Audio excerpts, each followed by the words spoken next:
Hi, Lauren. Welcome, everybody. Welcome back to Bloom with Kendra and Lauren. Hello, everybody. Welcome. We have a tiny bit of a disclaimer today. For those of you who have never visited or lived in Texas, you've probably heard that everything's bigger in Texas. That is the case, and it also includes the allergies. So here we are. Because the trees are bigger. And their pollen, I think they're little porous-y pollen 100%. balls are... In Colorado, I never had allergies. Oh, it's so bad. I moved here all year. Yeah, I can't. There's like different seasons. And you think, oh, seasonal allergies, but there's always a season going down. Especially when you get the little notification every morning. Hi, allergens. Hi. Oh, I'm feeling it. I'm like, okay.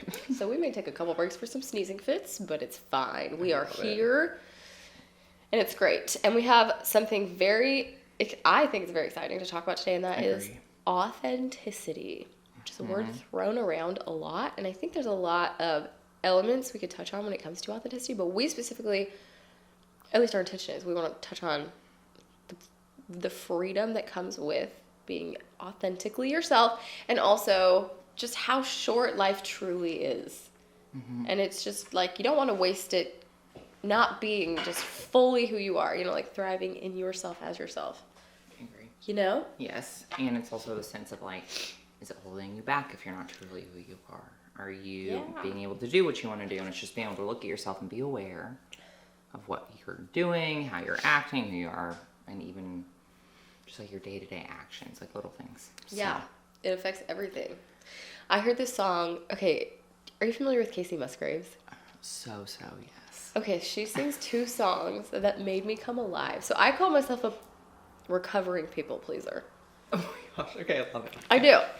Because I feel like it's like a lifelong overcoming process. I just used to care a ton about what people think, and I think there's parts of that can be a gift, and a lot of that for me, I've been more on it's held me back. It has held me back. And I heard the song Cup of Tea. Have you heard it? Oh my gosh, okay, yeah. You can't be everybody's cup of tea. It's so cute, but it's such a fun song, and I love the message because she's basically like, some people like hot tea, some people like cold tea, some people like green tea, some people like black tea. You cannot please everybody, so why are you trying? Why are you trying to? Why aren't you just being who you are? I agree, 100%. And it's interesting because it can go, there's the way people try to please people and think it's doing them good. Have you ever thought about that? Mm-hmm. I see it in business all the time. Honestly, with Tony, like, he would try to please people, but he wasn't like pleasing anybody. It's just causing more work. Then I give them everything they need and everything like that. When I was like, they can do part of their part too. Like, it's okay, or maybe they don't even need that. Like, it's okay. Interesting. Isn't that funny that we do that? We try and like anticipate people's needs. Oh yeah, and I used to do it when I first started coaching. Yeah. It's like, what can I do for you? Anything and everything. Yeah. And then you're like, hold on. I know, right? Yes. People pleasing is like a whole thing in and of itself, but it goes hand in hand with authenticity. But we did make a list ahead of time. What we consider to be people pleasing characteristics, and that is not being able to make a decision. 100%. And specifically in groups or like on a date. My husband gets so bugged because he's like, what do you want to eat? And I'm like, whatever you want, babe. And he's like, honestly, that's not ever typically true. Because I'll be like, cool, do you want to go get barbecue? And I'll be like, He's like, okay, well, do you want to get pizza? And I'm like, And he's like, okay, just make a decision what then. Do you want? Yep. And I was like, oh, I don't know what I want. But the whole thing is, and I used to say to myself, maybe some of you listening can relate, I used to say, I would rather not get what I want if everyone else gets what they want. Like, I would be more comfortable with that than getting what I want and wonder the whole time if everybody else is happy or not. The fact is, you cannot know what anyone else is thinking. No. You cannot control anyone else's experience. And when you are trying to please them or do what you think they want, that's what you're doing. You're trying to control the outcome for them. That's very true. You really can't do it. So then it's like, what are you even doing? You're basically just not getting what you want for no reason. That is so funny. You just put that in a very, very good way. I like that. Very good way. I enjoy that. That was great. So, not being able to make decisions in a group or a date. Mm-hmm. Just a go alonger. You're just always going with the flow. Perpetually. Which kind of goes along with the first. Yep. Unclear sense of yourself, which also goes along with like lack of boundaries. Oh, for sure. Yeah, because if you don't know who you are, how can you know what you want? How can you know what you don't want? It's hard for people to say no. Why is that word so hard? Just no. Yeah, just say no. It is not hard for my 5-year-old. No. She actually loves that word. No, I don't want to eat chicken tonight. I know you just spent an hour making dinner, but could you also make me some eggs? I'm like, ugh. Nope on a rope. And I'm also very good at saying no to her. Nope on a rope. Oh my gosh. Being afraid to say no because you're scared to hurt that person's feelings, or you're scared to let them down. And really, if you're probably just like, hey, I can't do that today. I'm sorry. Yeah. Okay, move on. Like, it's okay. Being able to say no, or being able to say yes, or being able to say anything that might ruffle feathers. That's like an ultimate goal of people pleasers, is like, I do not want to ruffle feathers. Like, the people who are quote unquote people pleasers generally are like, I don't like confrontation. Yeah. I don't want to ruffle feathers. I'm just going to go with the flow. I don't have needs or wants. I'm just here to be easygoing. Oh God, yeah. And I used to feel like that was such a strength. I was like, I am so chill and laid back. I am the easiest person ever to go out to eat with, because I'm the easiest person to date, because I'll just do whatever you like. I like it too, you know? But really, it's like, you're not even showing somebody who you are, which allows you not to even know who you are. Oh, and doesn't allow you to be loved for who you really are. No. Which then holds you back and you never are truly satisfied. And then one day, shit hits the fan. Inevitably. Shit hits the fan, and here we are. Inevitably. I'm serious. It does. Like, eventually you're going to come to a point where you're like, who am I? Oh, yeah, what do I want? Where am I? What am I doing here? Like, do I even believe the things that I believe? Do I even like the things that I like? Oh, yeah. Are the things that I have chosen to do to fill my life up with because I wanted them, or because I thought it's what other people wanted from me? Which then leads people to hang out with people they feel like they can't ever say no to, or like you'll outgrow them, but you also don't want to leave them because you know it's okay, or it's like being scared to lose somebody because of something. You know what I mean? Like, because like, if you outgrow somebody, it does happen. It does. I've outgrown a lot of friends. I don't talk to a lot of friends I've had in high school and stuff, but I've also made a lot of great new friends and lifelong friends that fit in my path. Yeah. And love, like, they truly, like, they love me for me and what I do and what I can offer them, but also I'm able to love them because they also know who they are. I think that if people were to sit and ask themselves very seriously, like, because I think it's even easier for people to say, like, yeah, like, see their weaknesses, much easier than it is to see their strengths. But I think if people sat back, most people, and they were like, am I holding myself back because I'm afraid of outgrowing other people or making them uncomfortable? And I think a lot of people would be like, holy yep. I actually went to this mastermind recently where we were talking about making money and people's relationship with money in the group. Love it. It was cool. And that's a whole other conversation. Love. I know. We love talking about money. Money's our friend. But this particular conversation was talking about like what odd mindset blocks they had around money. And several people said that they related to this, but one person stood up and said that he was afraid to make too much money because he didn't want to out-earn his father. Whoa. Because he was like afraid that would make his dad feel bad and feel inferior. He's like, my dad's always been my hero. And I think for himself, he was afraid to outgrow his dad because he's like, now who's going to be my hero? If I make more money than my dad, or I'm more successful than my dad, you know? Oh my gosh. And he was concerned about his dad feeling like he didn't have as much value for his son, you know?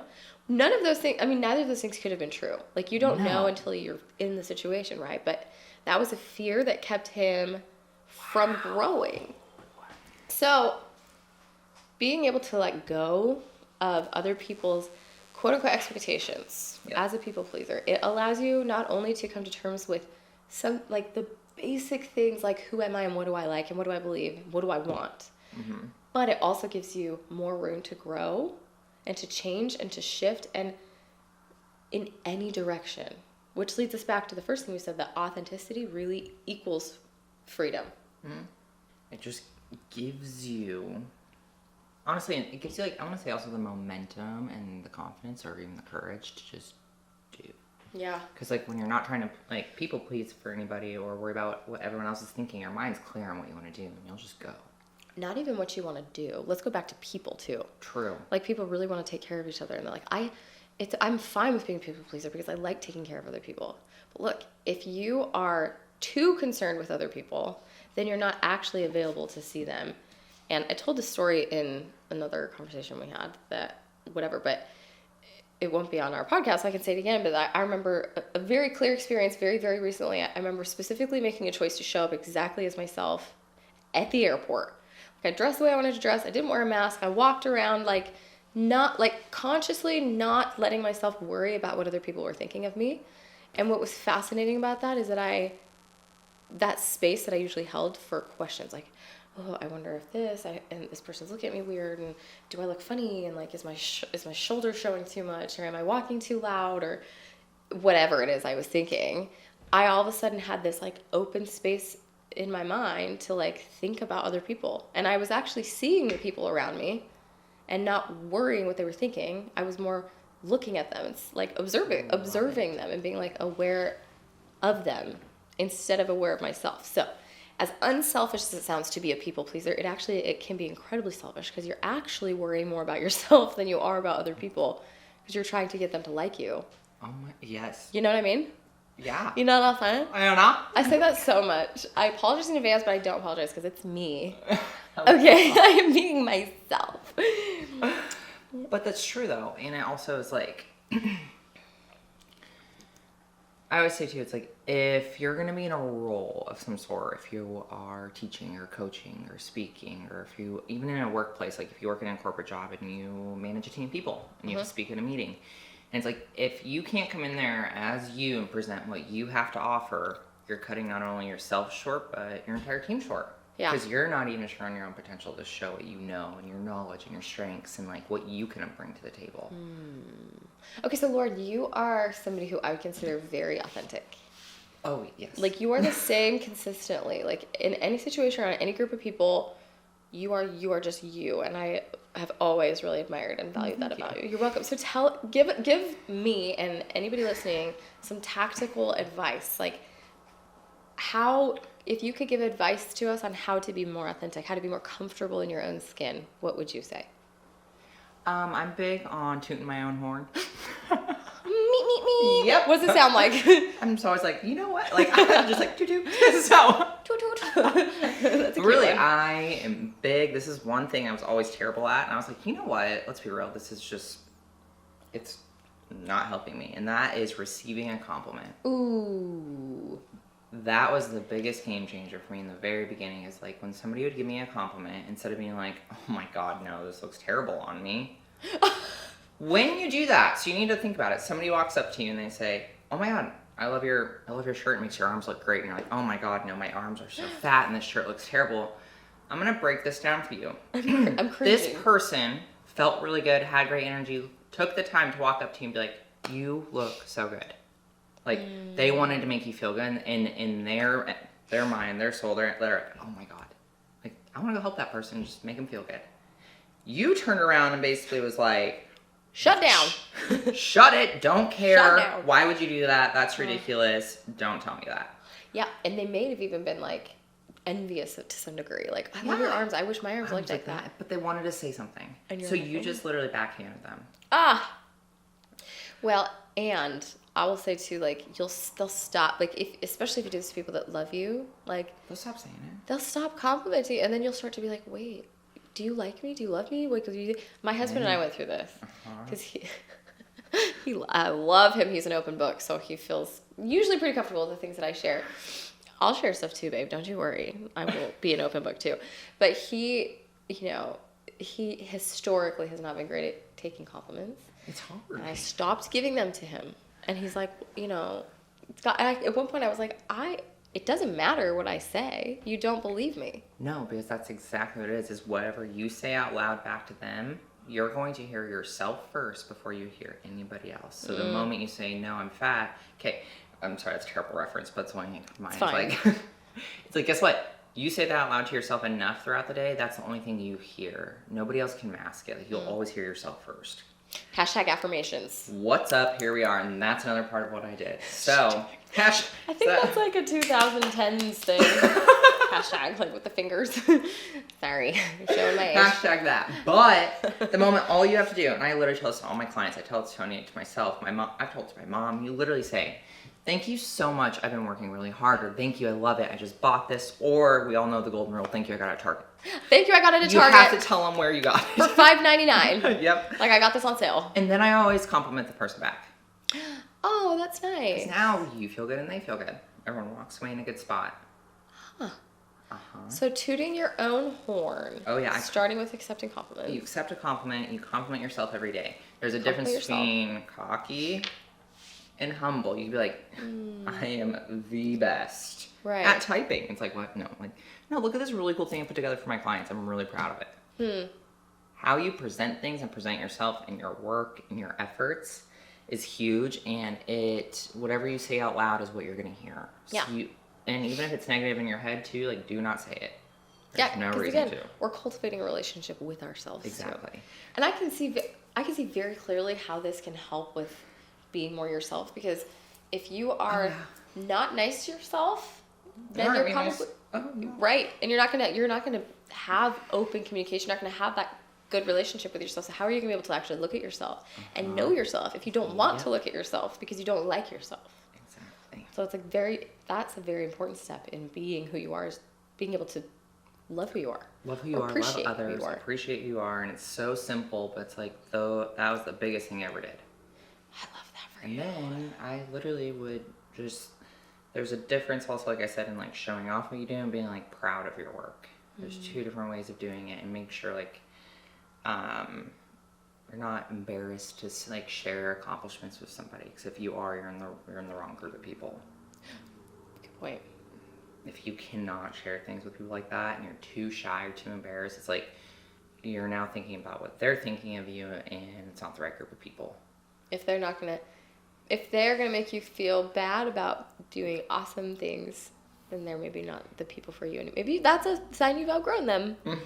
And so it's like doing that, being authentic with yourself, but also it's like how you show up, how you present yourself, like what do you like to do, and just being okay with that and realizing there's not a rule book to life, and however you want to show up is great, but make sure you show up for how you want to be and where you want to be and what's going on.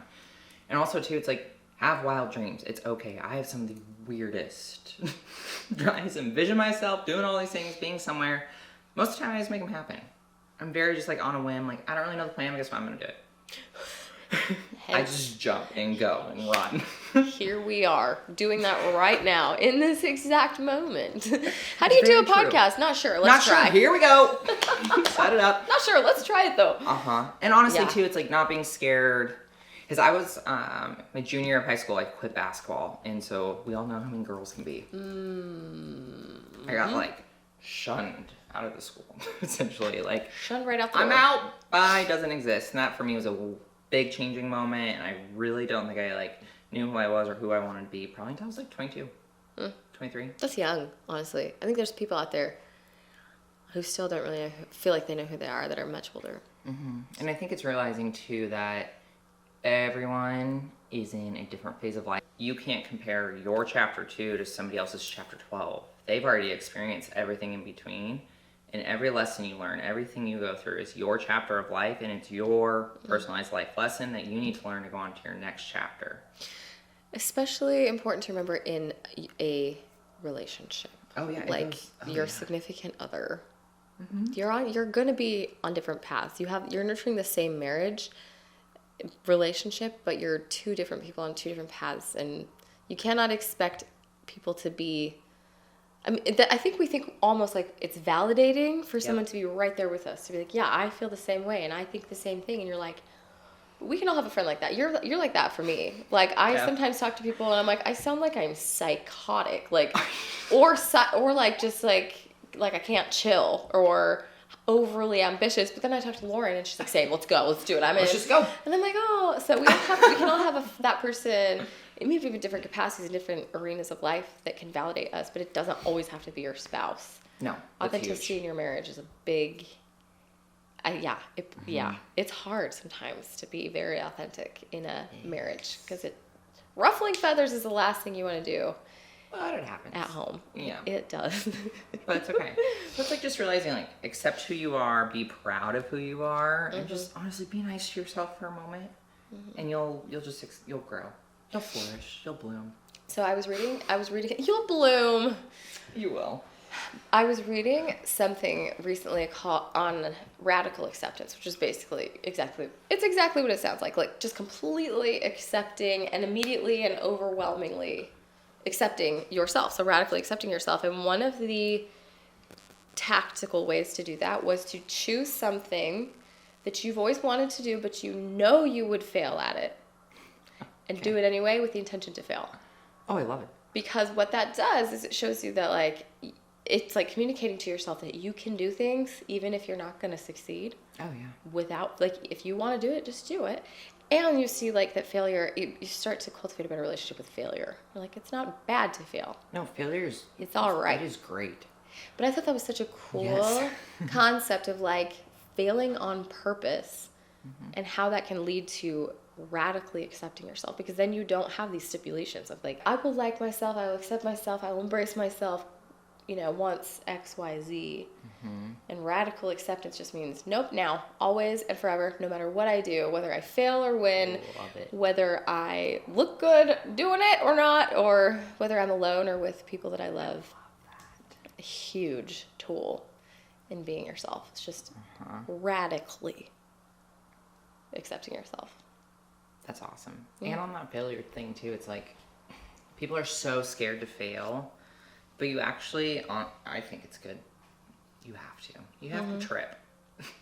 Gotta trip. You gotta trip sometimes. You gotta trip up. You gotta figure it out. You gotta, like, get back up and get going. So it's like those are the ones who usually are more forgiving with themselves, and they appreciate themselves and their hard work, and they realize what they did and where they messed up, and they'll trip again, but they're gonna trip again on a higher level.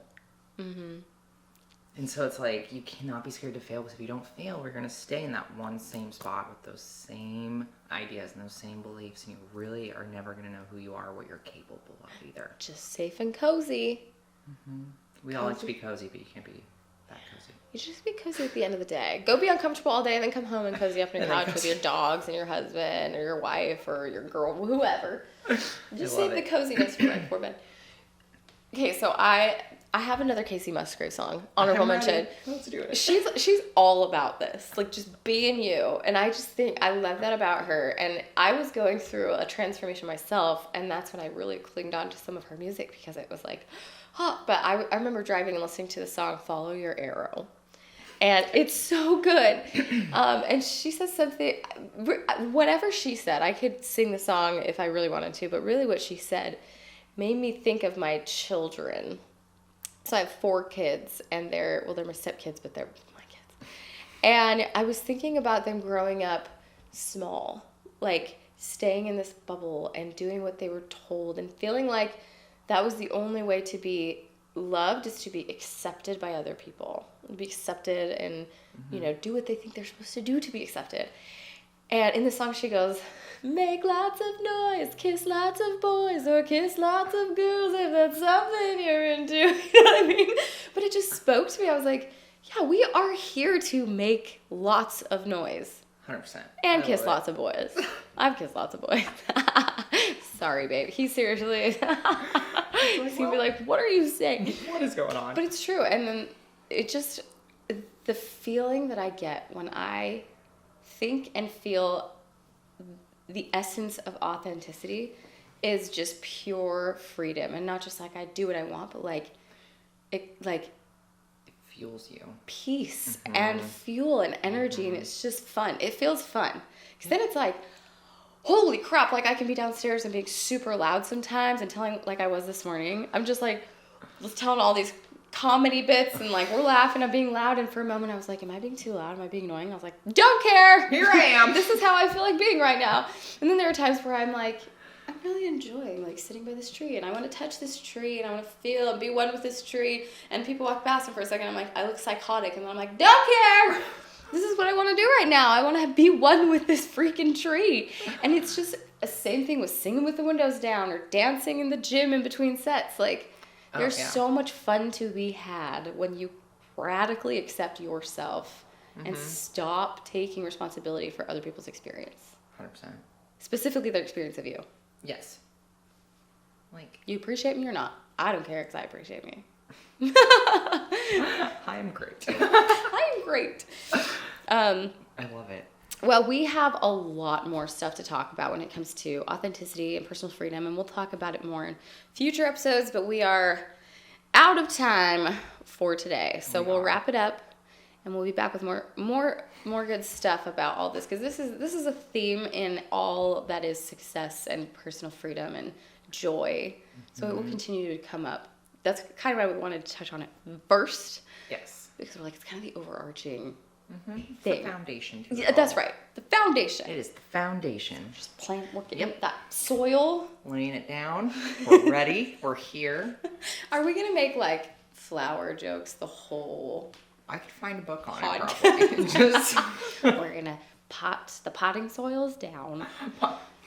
stamp it in. One of those big stampers. Here we go. Weeds are next. Okay, anyways, thank you guys for tuning in today. We'll be back next time. Remember to subscribe to our channel and follow us on Instagram, the.bloom.podcast. We love and appreciate the support so much.